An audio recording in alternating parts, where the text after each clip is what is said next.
We're going to start by looking at the hacking minigame and the two not so obvious mechanics there. One of them is presented a little bit, but it's just not so straightforward, and that's the likeness and how to use the likeness to help you figure out what the real password is.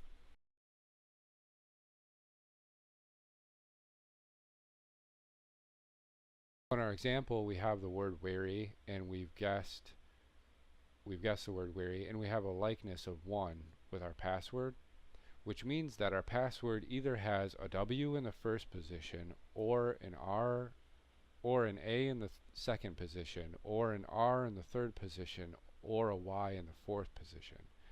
It doesn't mean that our password simply has a W or an A or an R or a Y somewhere in our password.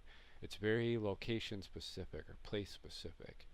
And that's important for when you look at the next two words, which are role and made, because role is not a potential password, but made is. So role is not a potential password because the R, they both have an R in them, but the R is in a different place. So when we compare wary to made, though, we compare the W to the M, the A to the A, the R to the D, the Y to the E, and we see that they both have one letter that's in the same place. So warm, wary, and made have a likeness of 1. And then when we play this out, we see that we have 4 different potential passwords which have a likeness of 1 with our guess, but we only have 3 different password attempts remaining, or guess attempts remaining. So now we want to remove some of these duds, or maybe reset the number of guesses that we have. And we can do that by looking for an opening and closing bracket of the same type on the same line. And they have to be in that order. First you'll see the opening bracket, and then you'll see the closing bracket. So that means an opening parentheses followed by any number of other characters and then a closing parentheses. Or an opening arrow and any number of characters and then a closing arrow.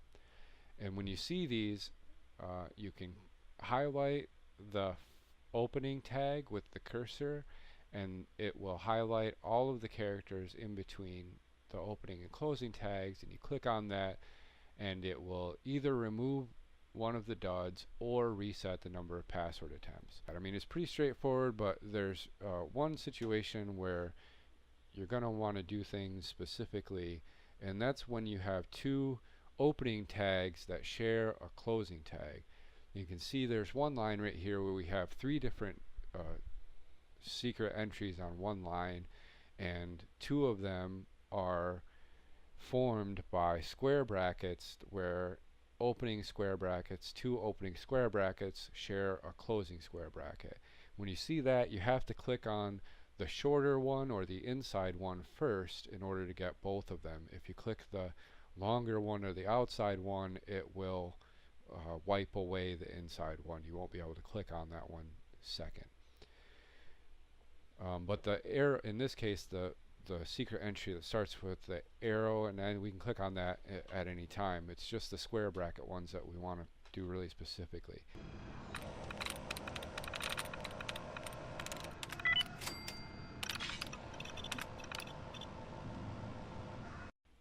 I think that's it for the hacking, and now we're going to get into the food management. And basically we're going to boil it down to 2 types of food: perishables and non-perishables. And perishables can either be cooked or non-cooked, or prepared or not prepared. My first suggestion is to sort your aid inventory according to the spoil factor, the spoil value. And this will put all of your chems and perishables, or your chems and non-perishables, up at the top of your list, and all of your food that is going to expire the soonest is going to be at the very bottom of your list.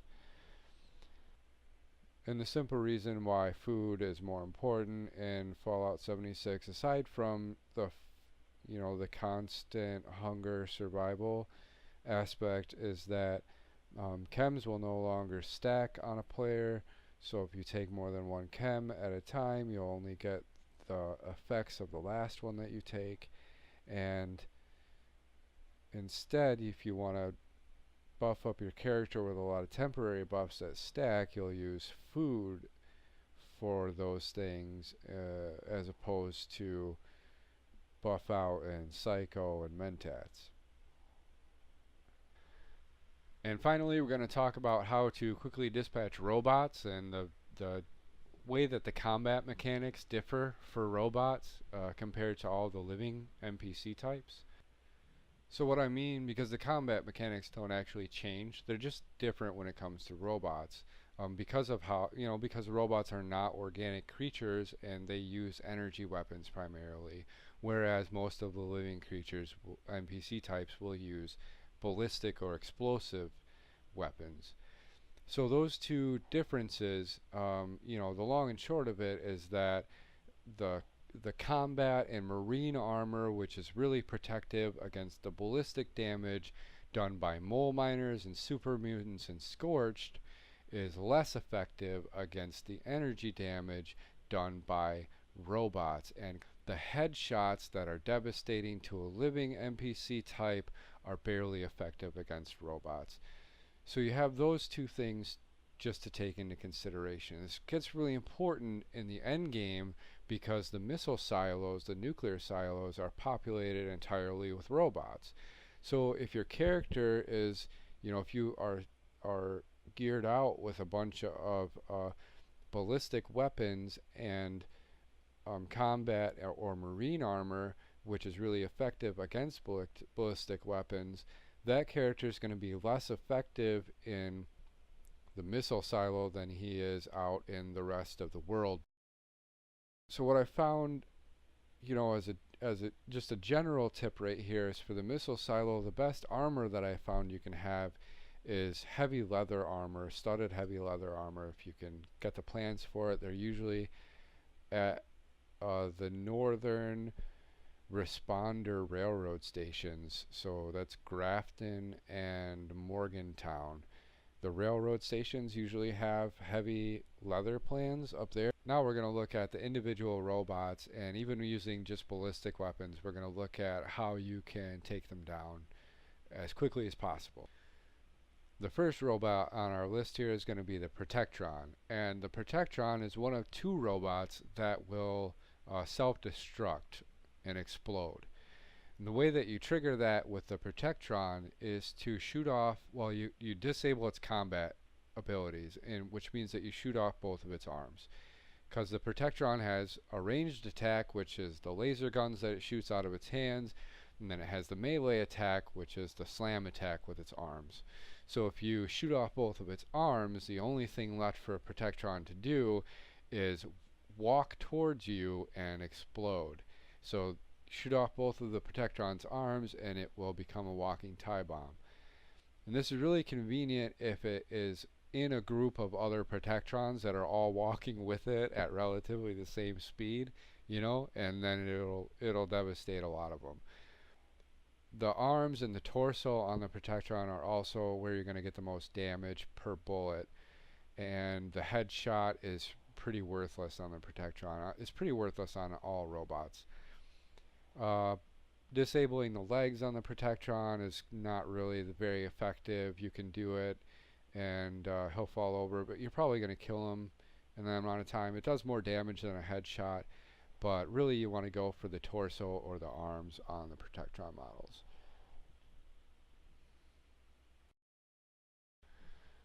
Next up we have the Assaultron, and I consider the Assaultron to be the most difficult of all of the robots because it doesn't really have a single weak point that you can go after or anything that's advantageous for it.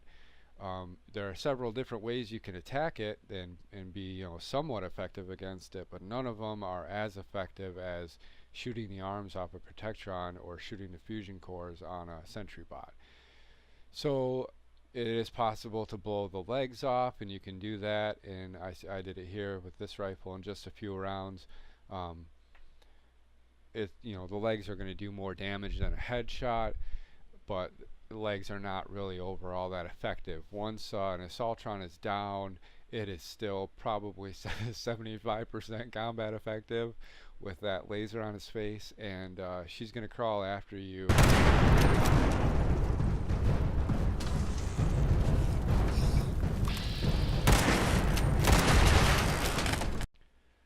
So, legs, not really that effective, but okay, at least she can't chase after us. She can still shoot us with that giant laser on her face, though. So let's try and shoot that laser off, see how long it takes to disable her head, and it does take a long time. Not gonna lie, it's a difficult target. She's moving around. So this probably isn't very effective either in terms of a strategy here. And that's the thing, the Assaultron really, there is no, there's no way to hit her. There's no good place to hit her. Torso and arms will do the most damage, but really anywhere, she's pretty well armored. But there is one strategy that does seem to work. I don't know if it's a bug or if it's intentional, but the Assaultron is one of the few creatures in the game that will not seek you out if you attack it from out of range, from out of its detection range.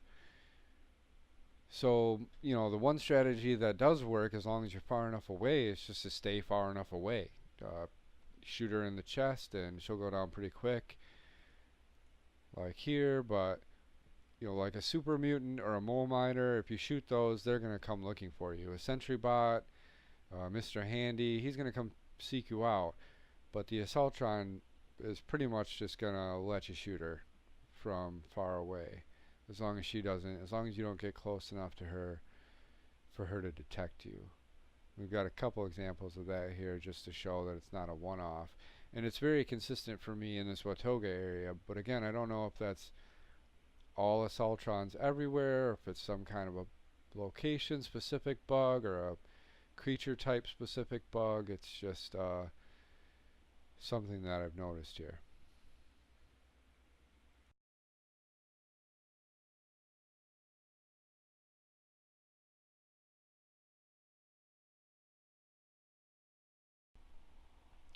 The third robot we're going to be looking at is the Mr. Gutsy, specifically the Major Gutsy, who's the level 50, which has that really devastating, powerful 10mm or whatever pistol.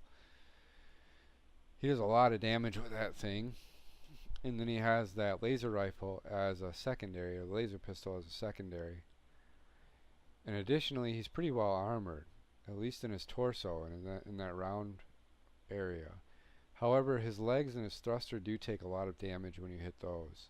They're harder to hit, but they're definitely the optimum target in order to take him down.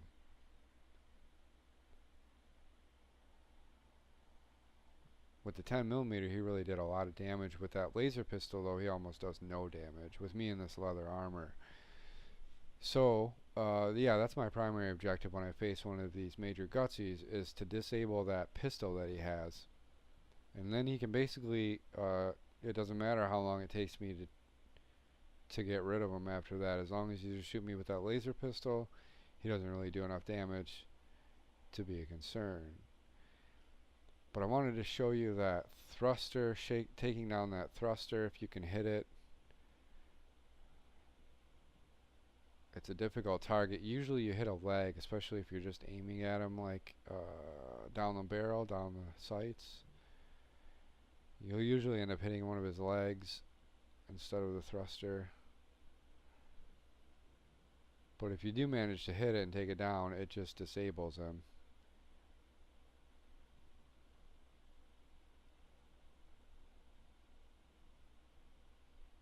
It's going to do a lot of damage. And then in the same video, we're going to wrap up with the Sentry Bot, the most feared and armored of them all, but also the easiest to take down with bats.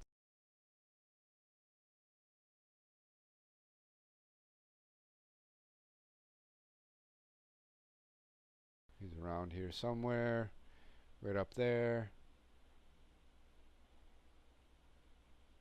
Level 60 Annihilator Sentry Bot.